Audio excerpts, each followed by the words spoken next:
Welcome to Leka Eto Speak YouTube channel. Thanks for watching. Please don't forget to subscribe. Ó ti di woro sí woro. Àwọn èèyàn wọ́n jáde tán fún King Dr. Saheed Osupa nípa campaign tí King Saheed Osupa àti àwọn olórin Fuji àwọn gan bíi Obesere, Rasidi Ayinde tí wọ́n ṣe fún Senator Ali, Senator Sarafa Ali ní Ìbàdàn, níbi tí Saheed Osupa tó ti ń sọ àwọn àkàwé ọ̀rọ̀. Ṣẹ̀dẹ̀ mọ̀ wípé ìjìnlẹ̀ Yorùbá ni King Dr. Saheed Osupa fi máa ń sọ̀rọ̀. So àwọn èèyàn wá jáde síta wípé aláìmoore ni Saheed Osupa, pé kò yẹ kó máa sọ̀rọ̀ bẹ́ẹ̀, wípé Ìbàdàn pé sọ̀rọ̀sọ̀rọ̀ làwọn ọmọ dẹ̀ tún mọ ọ̀rọ̀ gbọ́. So ibẹ̀ láti rí tí àwọn tí wọ́n jẹ́ ọmọ Ìbàdàn tí wọ́n dẹ̀ jẹ́ àwọn èèyàn tímọ́tímọ́ Gọ́fìnà Ṣèyí Mákindé, ibẹ̀ ni wọ́n ti ń jáde tán ti ń sọ̀rọ̀, tí wọ́n ti ń tákù King Dr. Saheed Osupa wípé gbogbo àwọn ọ̀rọ̀ tó ń sọ yẹn wípé kò yẹ kó máa sọ, wípé ó fẹ́ dà lúrú, ó fẹ́ da ìpínlẹ̀ Ọ̀yọ́ rú, ó fẹ́ ba Ìbàdàn lójú jẹ́ ni. So wọ́n sá ń sọ̀rọ̀ débi pé wọ́n ń sọ àwọn ọ̀rọ̀ gbáǹkọ́gbè, àwọn ọ̀rọ̀ tó le ni wọ́n fẹ́ ránṣẹ́ sí King Dr. Saheed Osupa. So ẹ jẹ́ ká gbọ́rọ̀ lẹ́kùnrẹ́rẹ́, ká gbọ́ àwọn èsì tí wọ́n fọ̀ fún King Dr. Saheed. Nígbà yóò wà bọ́ sórí ibi rédíò ó lọ ṣe mistake nípa wọn gbé ọ ní ìwọ Saheed Osupa yìí, gbogbo ọ̀dàkúdà tó máa ń dálẹ̀ ọmọ pé ò dá bó ṣe púpọ̀ ní ti náà nìyẹn. Kò ní títí pé bàbá àti ẹni tó ń pè lẹ́gbọ̀n tó jẹ́ bàbá fún ọ tó ní òmùrin kọ ká má tó dáko lórí eléré kejì kẹ mọ́ níbẹ̀ yáfà ìsẹ̀ ni wá bó ṣe máa ń sọ̀rọ̀ aṣọ bó tò nìyẹn.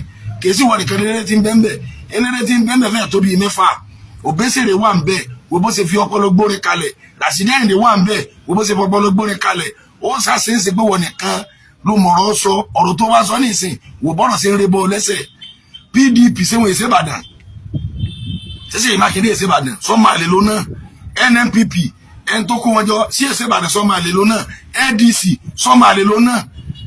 Ṣé bí wọn kálukú bá mi tó bá wọn kálukú ní ọlọ́ni ọkọrin rẹ nọ́mbà ìwọ náà wà wọ̀rọ̀ tó sọ yẹn nísìn sọ̀rọ̀ rẹ ló sọ lẹ́nu tó wá ní kábíyèsí ló rán lọ tọrọ tó sọ kó tún gbọ́ tó wá lọ máa lè lẹ́nìkan bọ́rọ̀ sí máa ń rebọ́ lẹ́sẹ̀ nu tẹnu ó rebọ́ lẹ́nu ìwọ náà gbọ́ sọ̀rọ̀ rẹ ló sọ lẹ́nu yẹn.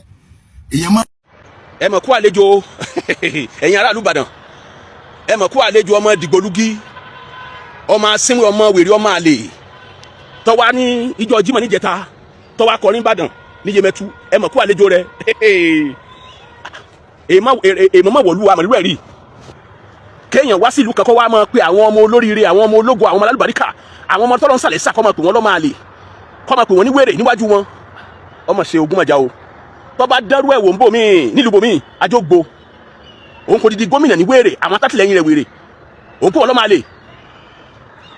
Gbogbo àwọn tí wọ́n ń ṣe alátìlẹ́yìn fún Ṣèyí Mákindé àtọ́ba àti ìjòyè káàkiri àgbáyé pátá ló kó pọ̀ lòun pè wọ́n lọ́mọ àlè pé tí wọ́n bá ti tẹ̀lé ń tó gbé dání.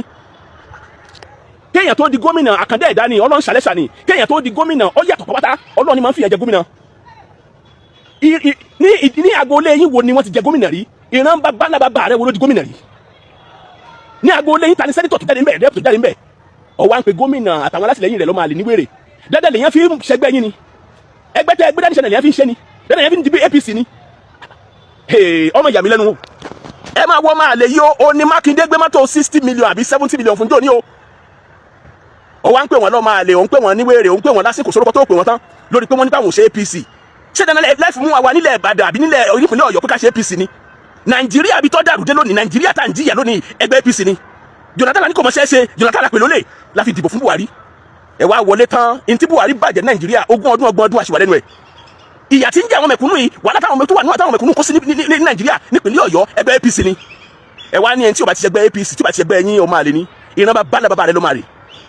Lọ wá ń pe àwọn ọmọ ọkọ ọmọ àwọn tó ní láárí, àwọn alátìlẹ́yìn Ṣèyí Mákindé àwọn náà yẹn ni. Ọwọ́ ń dárúkọ kábíyèsí ẹni tí ọbẹ̀ tó bá ti fà kalẹ̀. Wọ́n sọ fún ọmọ wèrè ọmọ dìgbòlúgbọ́ máa sí wípé 2023 kábíyèsí ní a máa dìbò fún Ṣèyí Mákindé. Ṣé wọn aládùúgbò àwọn ọ̀dọ́ ọ̀sìn orí wọn pọ́n wọn bí tán lọ wọn mọ̀ kan ṣe lẹ́yìn ìgbà tí wọ́n ní kí wọ́n dìbò fún Ṣèyí Mákindé wọn làwọn ọ̀dọ́ wá jáde wọ́n wá dìbò fún Mákindé àríwá ìlọ́yọ̀ state wọ́n ti ń dìbò 2023 àti ìlú ẹ̀rí.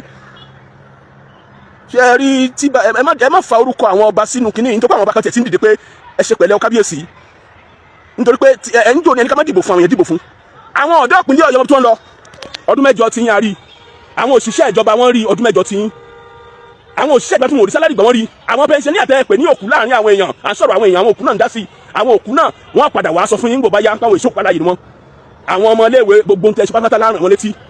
Ọ̀rọ̀ ẹ̀kọ́ yẹn fi ẹ̀kẹ́ kú sọ pé ogun ń bọ̀ tẹ́lẹ̀, wọ́n ní orin ní síwájú ọ̀tẹ̀ ó túmọ̀ sí pé ẹ máa ń lérí pé ẹ ní federal might ẹ lówó ẹ lágbára ẹ níbọn kò sí tẹ́ẹ̀ ní ẹ lóògùn. Ṣèyí Mákindé oní kankan ó lọ́lọ́run ọba àtàtìlẹ́yìn àwọn ọ̀dọ́ dáadáa tó ṣe fún wa láti ṣe kó bá àwárò ẹ̀ kan sí. Nígbà Tinubu ṣèjọba tiẹ̀ nígbà ó ṣe dáadáa làwọn ará Èkó ní pé tó bá mú àwọn tẹ̀lé láfi tẹ̀lé Mákindé. Ṣé wàá rẹ̀yìn ara bíi gbogbo ọ̀nà tẹ́ ẹ bá fẹ́ kẹ́ ẹ dá ẹ̀ ní wọlé. Bàjẹ́ bá sọ pé ẹ wọlé irọ́ ni bó ṣe bá ní pé ẹ wọlé irọ́ ni bí babaláwo kan bá yín ṣe irọ́ ni tí wọ́n bá níta ló wí bẹ́ẹ̀ ní wòlíì Abíọ́dún Ìbàdàn lọ sọ bẹ́ẹ̀ ẹ̀ ní wọlé. Ṣèyí Mákindé ṣe dára fún gbogbo wa bó ti ẹ̀jọ́ ó náà ní àwọn kùdìẹ̀kùdìẹ̀ kọ̀ọ̀kan ṣùgbọ́n ṣe dára fún onífẹ̀ẹ́ wa ẹni tó bá fà kalẹ̀ látẹ̀lé ẹ̀yin ọ̀dọ́ ìpínlẹ̀ Ọ̀yọ́ ẹ̀yin ọ̀dọ́ APC PDP mo fẹ́ rọ̀ yín fídíò tí mo ṣe tí ọmọ jáde ẹ bá mi pín káàkiri ẹ má bá mi share ẹ lórí Facebook yín ẹ má bá mi share ẹ lórí group tẹ́ bá wà kí gbogbo ọ̀dọ́ ìpínlẹ̀ Ọ̀yọ́ kí wọ́n gbáradì kí wọ́n múra wípé wọ́n bẹ lóko lóńgẹ́ o àwọn ará bí wọn mú kékeré o òun wọn fi mú wèrè kan wá tó fi ń pè àwọn ọmọ Ìbàdàn ní ọmọ àlè tí fi ń pè wọ́n wèrè wòlíì Abíọ́dún ní báyìí sọ̀rọ̀ mọ́ ń bọ̀ ohun èdè. Lovers all over the world ọ̀rọ̀ lẹ́gbọ́ yìí o ẹ rí i pé àwọn ọ̀rọ̀ àti àwọn èsì tí àwọn tí wọ́n sọ̀rọ̀ nínú fọ́nrán tá a gbé jáde lórí ìkànnì wa yìí ó jẹ́ àwọn ọ̀rọ̀ tó jẹ́ gbáǹkọ́gbì ọ̀rọ̀ àwọn òkú ọ̀rọ̀ tó le ni wọ́n fi ń ránṣẹ́ sí King Dr. Saheed Òṣùpá kọ́lọ́ òṣàánú wa. Ibẹ̀ la tún ti wá rí táwọn kan jáde síta tí wọ́n ti fún àwọn tí wọ́n ń sọ̀rọ̀ yìí lésì wípé iṣẹ́ owó tí wọ́n san fún King Dr. Saheed Òṣùpá òun ló ń ṣe wípé àwọn tí wọ́n bá jẹ́ olórin pé profession wọn ni kí wọ́n pè wọ́n sóde kán dẹ̀ deliver according to nǹkan tí wọ́n bá gba owó fún. Wọ́n ní King Dr. Saheed Òṣùpá yìí náà ló ti ṣiṣẹ́ fún Ṣèyí Mákindé sẹ́yìn tí a dẹ̀ rí wípé Governor Ṣèyí Mákindé wọ́n rìwọ́ọ̀dù King Saheed Òṣùpá nígbà tí wọ́n fi gbé mọ́tò Prado Jeep fún wọn nígbà yẹn. So wọ́n ní ní tó tún délẹ̀ yìí náà ọ̀rọ̀ òṣèlú ni politics ni kò dẹ̀ sí olórin gẹ́gẹ́ bí àwọn àfáà àti pásítọ̀ náà ni àti ọba ìlú. So wọn ní ẹgbẹ́ kan pàtó tí wọ́n ń ṣe. So olórin ẹni tó bá pè wọ́n ni wọ́n á ṣiṣẹ́ fún ni wọ́n á deliver àṣẹ fún. So ẹ̀yin tẹ́ jẹ́ viewers wa kí ni fíù tẹ̀yìn kí ni ọ̀rọ̀ tẹ́ rí sọ sí nǹkan tó wà nílẹ̀ yìí because a rí pé àwọn ẹni yìí wọ́n ń bínú débi pé wọ́n ń sọ̀rọ̀ àwọn ọ̀rọ̀ tán dẹ̀ ń sọ àwọn ọ̀rọ̀ tó le ni wọ́n ń sọ sí King Dr. Saheed Òṣùpá. So kọ́lọ́ ṣàánú wa ẹ̀yin viewers wa ẹ bá wa subscribe ẹ bá wa like ẹ bá wa comment ẹ bá wa share. So I appreciate the support in you so far. So we love you all. Thanks for watching.